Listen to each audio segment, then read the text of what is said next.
ഇന്നത്തെ വീഡിയോ എല്ലാവരെയും ചിരിക്കാനും ഉണ്ട് ചിന്തിപ്പിക്കാനും ഉള്ള ഒരു വീഡിയോ ആണ്. നിങ്ങളെല്ലാം കഴിഞ്ഞ ദിവസങ്ങളിലൊക്കെ സോഷ്യൽ മീഡിയയിൽ വൈറലായ ഒരു വീഡിയോ കണ്ടിട്ടുണ്ടോ? ഒരു പെങ്കൊച്ച് ഒരു സീറ്റ് ചെയ്തിട്ട് ഒരു അപ്പാപ്പൻ അടുത്തിരിപ്പുണ്ട്. ആ കൊച്ചിനെ ഇരിക്കാൻ സമ്മതിക്കാതെ തിങ്ങി അമങ്ങി ചേർന്നിരിക്കുന്നേ ഉള്ളൂ. കൈ കൊണ്ട് തൊടുവോ അല്ലെ അങ്ങനെ ഒന്നും ഉണ്ടായിട്ടില്ല. പക്ഷെ ഇപ്പൊ ആ വീഡിയോ വൈറലാണെങ്കിൽ ആ കൊച്ചിനെതിരെ ആ പെങ്കൊച്ച് കാണിച്ചത് അത് വൈറലാകാൻ വേണ്ടി വെറുതെ മറ്റുള്ളവരെ അപമാനിക്കാൻ വേണ്ടിയിട്ട്. കാരണം അയാൾ ഒന്നും ടച്ച് ചെയ്തിട്ടില്ല, ആ പെൺകുട്ടിയുടെ ശരീരത്തിൽ അയാൾ ടച്ച് ചെയ്തിട്ടില്ല. ഈ പെങ്കൊച്ചാണെ മാസ്കും വെച്ചെടുത്തിട്ട് ആ ഒരു വീഡിയോ നിങ്ങളൊക്കെ കണ്ടു കാണും. ജസ്റ്റ് ഒന്ന് കാണിക്കാം. എല്ലാവരും കാണണമെന്നില്ലല്ലോ, കാണാത്തവരും കാണുമല്ലോ.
ഇതിപ്പോ സംഭവിച്ചത് എന്താ വെച്ചാൽ ആ പെങ്കൊച്ചു ബസ്സായി യാത്ര ചെയ്യുന്നു.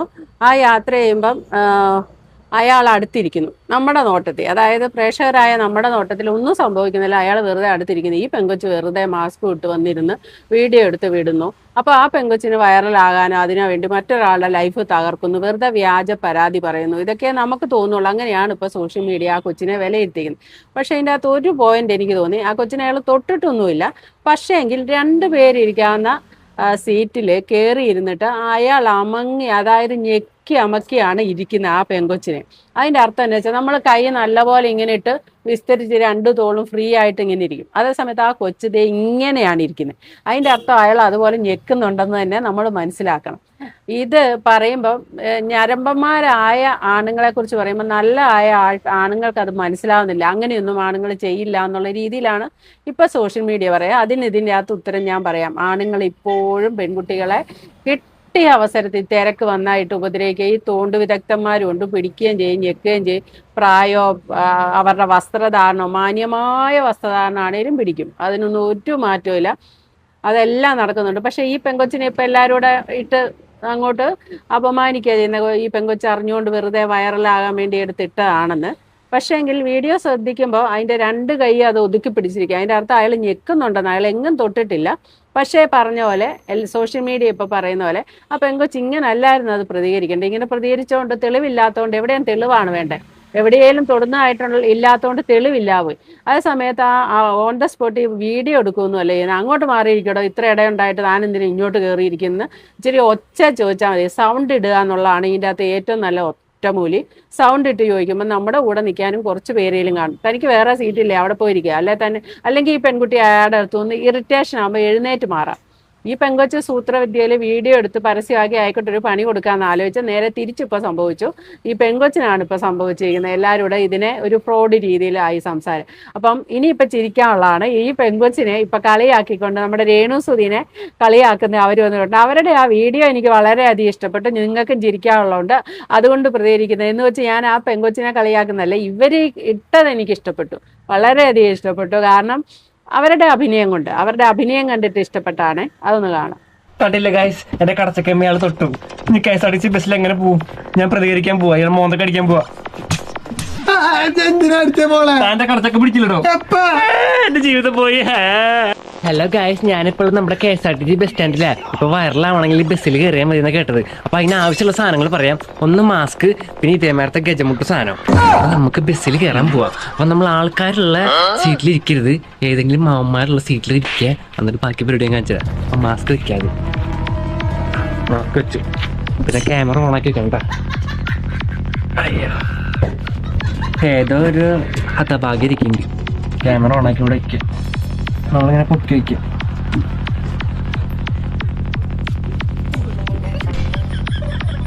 മുട്ടില്ലെങ്കിൽ അങ്ങോട്ട് മുട്ടിരിക്കുക, കൈ പൊക്കി വയ്ക്കുക. വേണമെങ്കിൽ എനിക്ക് ഈ കൈ ഇങ്ങനെ വെക്കുക, പക്ഷെ ഞാൻ ഇങ്ങനെ വെക്കുള്ളൂ, എന്നാലല്ലേ ആൾക്കാർക്ക് വ്യൂസ് കിട്ടുള്ളൂ. അപ്പം എനിക്ക് വണ്ണിലും കിട്ടേ. മോളെ ഞാൻ കൈ ഇങ്ങനെ വെക്കണം, കുറച്ച് കുറച്ചുകൂടെ റീച്ച് കിട്ടും. അതെല്ലേ? അപ്പൊ എന്റെ ജീവിതം പോണേന് കുഴപ്പമില്ല. മാവന്റെ ജീവിതം മുമ്പിൽ പോകും. അപ്പൊ നിങ്ങൾക്ക് എന്താ കിട്ടണതില്? മനസ്സുഖാണോ? എന്താ കിട്ടണം? നിങ്ങൾ എന്താ ഉദ്ദേശിക്കുന്നത്? ലൈക്ക് കിട്ടും. ലൈക്ക് കിട്ടില്ലേ? മറ്റുള്ള ജീവിതം വെച്ചിട്ട് വേണം മോളെ ലൈക്ക് കിട്ടാൻ. അതെ, ഇപ്പൊ അങ്ങനെ ട്രെൻഡേ. അതെ അതെ അതെ അതെ, നന്നായി പോട്ടെ. ഇപ്പൊ സമൂഹം അങ്ങനെയാണല്ലോ. അതെ അതെ അതെ. എന്റെ ജീവിതം പോയി. ലൈക്ക് കിട്ടി, ലൈക്ക് കിട്ടി. ശരിക്കും ചിരിച്ചില്ല ഞാൻ. ഇത് കണ്ട് ചിരിച്ചൊരു വഴിയായി. സത്യം പറഞ്ഞാൽ മറ്റുള്ളവരുടെ ജീവിതം കളഞ്ഞിട്ട് വേണോടി നിനക്ക് ലൈക്ക് കിട്ടാൻ എന്നൊക്കെ സീരിയസ് ആയിട്ടാണ് അവർ ചോദിക്കുന്നത്. ആ കുട്ടി ആ വീഡിയോ ഇട്ടാൻ ഇപ്പം അങ്ങനെയാണ് കാണുന്നത്. സത്യാവസ്ഥ എന്താണെന്ന് നമുക്കറിയത്തില്ല, ആ കൊച്ചിനെ അറിയത്തുള്ളൂ എന്താണ്. ഞാൻ ഏതായാലും അതിനെ കുറ്റം പറയുന്നില്ല. ആ പറയാത്തതിൻ്റെ ഒരു കാര്യം, ആ കൊച്ച് കൈ രണ്ടും പെങ്കൊച്ചാണ്, കൈ രണ്ടും ഇങ്ങനെ വെച്ചിരിക്കുന്നതുകൊണ്ട് അയാൾ ഒന്ന് തിക്കിയിട്ടുണ്ട്. നമുക്ക് തിക്കുക എന്ന് പറയല്ലേ, ഇതൊക്കെ നമ്മളും അനുഭവിച്ച് പോകുന്നതല്ലേ, നമുക്കും അറിയാമല്ലോ. തോണ്ടിയോന്ന് ചോദിച്ചാൽ തോണ്ടിയില്ല, എവിടെയെങ്കിലും പിടിച്ചോന്ന് ചോദിച്ചാൽ പിടിച്ചില്ല, ഒന്നുമില്ല. അപ്പം അങ്ങനെ ഒരു ചെയ്തിട്ടുണ്ട്. അപ്പം അടുത്ത് ശരിക്കും പറഞ്ഞാൽ ഈ പെൺകുട്ടികൾ നല്ല ധൈര്യമായിട്ട് ഉപദ്രവിക്കുന്നവരെ പെൺകുട്ടികൾ എന്താ ചെയ്യേണ്ടെന്നുള്ളതിൻ്റെ ഉദാഹരണമായിട്ട്, അതാണ് ഞാൻ ആദ്യം പറഞ്ഞത്. ചിരിക്കാനും ചിന്തിപ്പിക്കാനും ഉണ്ട് ഈ വീഡിയോ എന്ന് ഒരു പെൺകൊച്ച് പ്രതികരിച്ച രീതി, അതൊന്ന് കേൾക്ക്. ഇന്നലെ എറണാകുളം ടൗൺ റെയിൽവേ സ്റ്റേഷനിൽ തൃശ്ശൂരിലേക്ക് പോകാൻ വേണ്ടിയിട്ട് പൂനെ എക്സ്പ്രസിന് ഞാൻ കയറാൻ വേണ്ടി നിൽക്കായിരുന്നു. പ്ലാറ്റ്ഫോമിലാണ് ഞാൻ കയറാൻ വേണ്ടി നിൽക്കുന്നത്. ട്രെയിനിൽ കുറേ ആൾക്കാർ ഇറങ്ങുന്നുണ്ട്. അത്യാവശ്യം അധികം ആൾക്കാർ ജനറൽ കമ്പാർട്ട്മെന്റ് ആണ്. അത്യാവശ്യം അധികം ആൾക്കാർ പുറത്തേക്ക് ഇറങ്ങുന്നുണ്ടായിരുന്നു. പ്ലാറ്റ്ഫോമിൽ അധികം ആൾക്കാരില്ല. വല്ലാതെ ഒരു ഭയങ്കര ജനസംഖ്യയോ അല്ലെങ്കിൽ ഒരുപാട് ആൾക്കാർ തിക്കിനിറങ്ങി പ്ലാറ്റ്ഫോമിന് ട്രെയിനിന്റെ ഉള്ളിലേക്ക് കയറാൻ അത്രയും ആൾക്കാരില്ല. ഒരു കൈ എന്റെ ബാക്കിലേക്ക് ഈ ഒരു പോർഷനിലേക്ക് സൈഡ് എന്ന് പറഞ്ഞിട്ട് ഇങ്ങനെ വന്നു കേട്ടോ. സൈഡ് ഞാൻ കൈ ഇങ്ങനെ താഴേക്ക് കാണ്ട്. അപ്പോൾ ഞാൻ പ്രത്യേകിച്ച് ഒന്നും ചിന്തിക്കണില്ല. കാരണം സൈഡ് എന്ന് പറഞ്ഞിട്ട് ഒരാൾ ബാക്കിലേക്ക് ഇങ്ങനെ കൈ ഇങ്ങനെ വരികയാണ്. അപ്പൊ ഈ കൈ ഇങ്ങനെ സൈഡ് വരുന്നതും ആൾ എന്റെ ബ്രസ്റ്റിലേക്ക് കയറി പ്രസ് ചെയ്ത് പിടിക്കുന്നതും ഒപ്പായിരുന്നു. പിടിച്ചപ്പോഴത്തേക്ക് ഞാൻ ഈ കൈ വെച്ച് ഞാൻ ആളെ ഇങ്ങനെ പിടിച്ചിട്ട് ഞാൻ കൈ ഇങ്ങനെ തിരിച്ച് ഞാൻ ആളെ ബാക്കിലേക്ക് നിർത്തി. എന്നിട്ട് ഞാൻ നല്ല സൗണ്ട് ഉണ്ടാക്കി. എന്താ തോന്നിയ ദിവസം കാട്ടിയെന്ന് വെച്ചാൽ ഞാൻ നല്ല സൗണ്ട് ഉണ്ടാക്കി. ഞാൻ ആ വീഡിയോ ഇപ്പൊ ഞാൻ കാണിക്കാട്ടോ.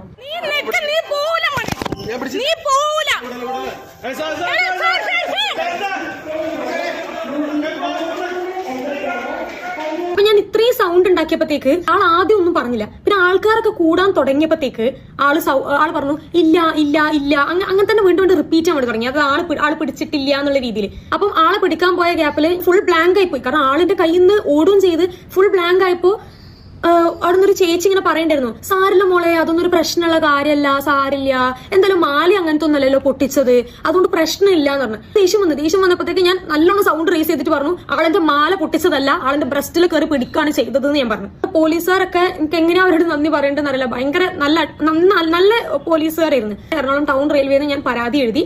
തൊപ്പി വെച്ചിട്ടുണ്ടായിരുന്നു. പക്ഷെ തിരിച്ച് സ്റ്റേഷന്റെ ഉള്ളിൽ കയറിയപ്പോഴത്തേക്ക് ആള് തൊപ്പിയൊക്കെ വെച്ച് ഭയങ്കര മാന്യനായി, ഭയങ്കര അങ്ങനെയൊക്കെ ഇരിക്കുന്നു. പിന്നെ ആള് പറയാൻ തുടങ്ങി, ആളുടെ പുരാണ കഥകൾ പറയാൻ തുടങ്ങി. എനിക്ക് എന്റെ ഭാര്യയുണ്ട്, എന്റെ കുട്ടിയുണ്ട്, എന്റെ ഭാര്യ മക്കളറിഞ്ഞ ഇത് ഭയങ്കര സഹിക്കൂല, അങ്ങനെ ഇങ്ങനെ എന്ന് പറഞ്ഞിട്ട് ആളുടെ പഴംപുരാണ കഥകളൊക്കെ ഇങ്ങനെ പറയാൻ തുടങ്ങി. ഞാൻ ഇട്ട ഡ്രസ്സ് എന്താ പറയുക, ഞാൻ ഈ ജേഴ്സി ഇട്ടത്. ഞാൻ ഈ ജേഴ്സി ഇട്ടിട്ടാണ്, അതും സമയം 3:30, വൈകുന്നേരം 3:30, ആ ഒരു നട്ടുച്ച വൈകുന്നേരം സമയമാണ്. കംപ്ലൈന്റ് രജിസ്റ്റർ ചെയ്ത് കഴിഞ്ഞാൽ ഇതൊരു റിമാൻഡിൽ പോണ ഒരു കേസാണ്. സോ അങ്ങനെ ആയതുകൊണ്ട് കോടതിയിലേക്കൊക്കെ കയറി ഇറങ്ങേണ്ടി വരും എന്നുള്ളൊരു കാര്യം ജസ്റ്റ് സൂചിപ്പിച്ചു. ഞാൻ പറഞ്ഞു എനിക്ക് കുഴപ്പമില്ല, ഞാൻ കോടതിയിലേക്ക് വരാൻ റെഡിയാണ് എന്ന് ഞാൻ പറഞ്ഞിട്ടുണ്ട്. ഇത് ആളുടെ ആദ്യത്തെ ഒരു സംഭവമാണെന്ന് എനിക്ക് തോന്നുന്നില്ല. അങ്ങനെ ആളുടെ പേരിൽ FIR രജിസ്റ്റർ ചെയ്തു. ഒരു കാര്യത്തിൽ ഞാൻ ഭയങ്കര പ്രൗഡാണ്. ഒരു പക്ഷേ ഞാൻ ഒന്നും സംസാരിക്കാണ്ട് ഞാൻ അവിടുന്ന് അയാൾ എന്നെ പിടിച്ചു എന്നുള്ള ഒരു സാധനം കൊണ്ട് ഞാൻ ആ കുറ്റബോധത്തിൽ ഞാൻ ആ ട്രെയിനിൽ കയറി തൃശ്ശൂരിലേക്ക് എത്തിയിരുന്നു. എനിക്ക് ചിലപ്പോൾ ഉറങ്ങാൻ പോലും പറ്റൂല. എന്റെ സൗണ്ട് റേസ് ചെയ്തു എന്നുള്ള കാര്യത്തിൽ ഞാൻ ആക്ച്വലി ഭയങ്കര പ്രൗഡാണ്. അറ്റ്ലീസ്റ്റ് എനിക്ക് സമാധാനത്തോടെ കിടന്നുറങ്ങാൻ പറ്റിയാണ്. എനിക്കറിയില്ല എത്ര ഗേൾസിന് ഇങ്ങനെ ഫേസ് ചെയ്യേണ്ടി വന്നിട്ടുണ്ടെന്ന് എനിക്കറിയില്ല. എനിക്ക് ഒരു കാര്യം പറയാനുള്ളൂ, നമ്മള് സൗണ്ട് റേസ് ചെയ്യാത്ത കാരണം കൊണ്ടോ നമ്മളൊരു കേസ് ഫയൽ ചെയ്യാത്ത കാരണം കൊണ്ടോ ഇങ്ങനെയുള്ള ആൾക്കാരെ രക്ഷപ്പെടരുത്. ആ പെൺകുട്ടി ശരിക്കും പറഞ്ഞാൽ ഇപ്പോഴത്തെ പെൺകുട്ടികൾ ഈ കുട്ടിയുടെ വീഡിയോ കാണണം, ഇതുപോലെ വേണം. അതായത് നീ പോവില്ലടാ, നീ പോവില്ല എന്ന് പറഞ്ഞ് അത്രയും ജനക്കൂട്ടത്തിന്റെ ഇടയിൽ ആ പെൺകുട്ടി ധൈര്യത്തോടെ വെച്ചിട്ട് പിന്നീട് ലാസ്റ്റ് പറഞ്ഞ വാചകം നിങ്ങൾ ശ്രദ്ധിച്ചോ, ഒന്നും പറയാതെ പോന്നിരുന്നെങ്കിൽ മനസ്സമാനത്തോടെ ഉറങ്ങാൻ പറ്റില്ല. അത് പെൺകുട്ടികൾക്ക്, സ്ത്രീകൾക്ക് മാത്രം മനസ്സിലാകുന്ന ഒരു വികാരം. ശരിക്കും ഒരുത്തം പിടിച്ച് ഞെക്കുകയും തോണ്ടുകയും ഒക്കെ ചെയ്താൽ നമ്മൾ തിരിച്ച് പ്രതികരിക്കാതെ നമ്മൾ വീട്ടിൽ വന്ന് കിടന്നാൽ നമുക്ക് ഉറക്കം വരില്ല. ശരിക്കും ചിലരൊക്കെ അങ്ങനെ, ഒരു ചേച്ചി പറഞ്ഞെന്ന് പറഞ്ഞാൽ സാരമില്ല മോളെ, മാലയൊന്നും അല്ലല്ലോ പൊട്ടിച്ച, അങ്ങനെ ചിന്തിക്കുന്നവരുണ്ട്. വിഷയമാക്കണ്ട, നമുക്കും ഒരു അഭിമാനക്ഷതം പോലെ തോന്നിയിട്ട് അങ്ങനെയുള്ളവരുണ്ട്. ഈ പലതും കണ്ടില്ല കേട്ടില്ല എന്ന് കരുതി വിടുന്നവരുണ്ട്. പക്ഷേ പിന്നെ വേറെ ചിലരൊക്കെ സേഫ്റ്റി പിന്നൊക്കെ വെച്ച് നല്ല കുത്തു കൊടുക്കും. ചിലരിൽ മോക്ക അടച്ച് അടി കൊടുക്കും, അല്ലെ എഴുന്നേറ്റ് നിന്ന് ഒച്ച വെക്കും. അപ്പോൾ ഒച്ച വെച്ചാൽ നമ്മുടെ കൂടെ കൂടാൻ ആൾക്കാരുണ്ടാവും. മനഃപൂർവ്വം കളിക്കുന്ന കച്ചറ പെണ്ണുങ്ങളുടെ സ്വഭാവമല്ല ഞാൻ പറഞ്ഞത്. വല്ലാതെ ഉപദ്രവിക്കുന്നവരെ തിരിച്ച് നിയമത്തിന്റെ വഴിയിലൂടെ നമുക്ക് പ്രതിരോധിക്കാം. അതിനു മുന്നേ നമ്മൾ തന്നെ നമ്മളെ രക്ഷിക്കാൻ മുന്നോട്ട് വരണം. വീഡിയോ ഒക്കെ എടുത്തിട്ടാ വരുന്ന കുഴപ്പം എന്താണെന്ന് വെച്ചാൽ തെളിവൊന്നും ഇല്ലെങ്കിൽ ജനം നമ്മുടെ കൂടെ നിൽക്കണമെന്നില്ല. അതേ സമയത്ത് ഈ പെൺകുട്ടി, അതിനാണ് ഞാൻ ഈ വീഡിയോ കാണിച്ചത്. ഈ പെൺകുട്ടി ചെയ്തതാണ് ശരി. കേസാണേലും വഴക്കാണേലും എന്താണേലും പറയാൻ നടക്കാതെ ഇനി മേലാൽ ഒന്നും ഇതുപോലെ ചെയ്യരുത്. പിടിച്ചു കഴിഞ്ഞപ്പോൾ അവന് പറഞ്ഞു കേട്ടോ, അവന് ഭാര്യയുണ്ട്, മക്കളുണ്ട്, അവൻ്റെ മാന്യതയുടെ മുഖംമൂടി മുഴുവൻ അവിടെ അഴിഞ്ഞു വീഴും. അവൻ്റെ തനി സ്വഭാവം മനസ്സിലാക്കും. പിന്നെ അവന് മുന്നോട്ട് ജീവിക്കാൻ ബുദ്ധിമുട്ടാവും. ഈ മാന്യതയുടെ മുഖംമൂടി വെച്ച് നടക്കുന്ന ചില മാന്യന്മാർ തിയേറ്ററുകളിലും യാത്രക്കിടയിലും ഇതേപോലെ നമ്മൾ ചിന്തിക്കുക പോലും ഇല്ല. വഴിയിൽ സ്വന്തം വീട്ടിൻ്റെ അടുത്ത് അയൽക്കത്തെ പെണ്ണുങ്ങൾ അങ്ങോട്ട് സംസാരിക്കാൻ ചെന്നാൽ ഒഴിഞ്ഞു മാറുന്ന ആളായിരിക്കും ഒരു പക്ഷേ ഇത്. സംസാരിക്കില്ല, ഒരാളുടെ മുഖത്ത് ശരിക്കും നോക്കില്ല, ആകെക്കൂടി ഭാര്യയോട് മാത്രമേ പെണ്ണായിട്ട് സംസാരിക്കുള്ളൂ, കീഴോട്ട് കുഞ്ഞടക്കം, അങ്ങനെ വളരെ മാന്യനായിട്ട് നടക്കുന്ന ആൾക്കാരുണ്ട്. പക്ഷെ പുറത്തിറങ്ങിയ കാണിക്കുന്നത് ചിലപ്പോൾ ഈ വൃത്തികേടായിരിക്കും. അപ്പം ഇവരെ പോലുള്ളവരെ തീർച്ചയായിട്ടും പൊളിച്ചടുക്കി തന്നെ കൊടുക്കണം. ഈ പെങ്കൊച്ചൊരു ഈ കാലഘട്ടത്തിൻ്റെ ഒരു ഉദാഹരണമാണ്. നല്ല മാതൃകയായിട്ടുള്ള പെൺകുട്ടികൾ ഈ പെങ്കൊച്ചിനെ മാതൃകയാക്കണം. നമുക്ക് വീട്ടിൽ പോയിട്ട് നമ്മുടെ ശരീരത്തിൽ ഒരാൾ നമ്മുടെ അനുവാദം ഇല്ല പിടിച്ച് ഞെക്കിയിട്ട് അവൻ അങ്ങ് കേമം കളിച്ച് അങ്ങനെ ഓടാൻ സമ്മതിക്കരുത്.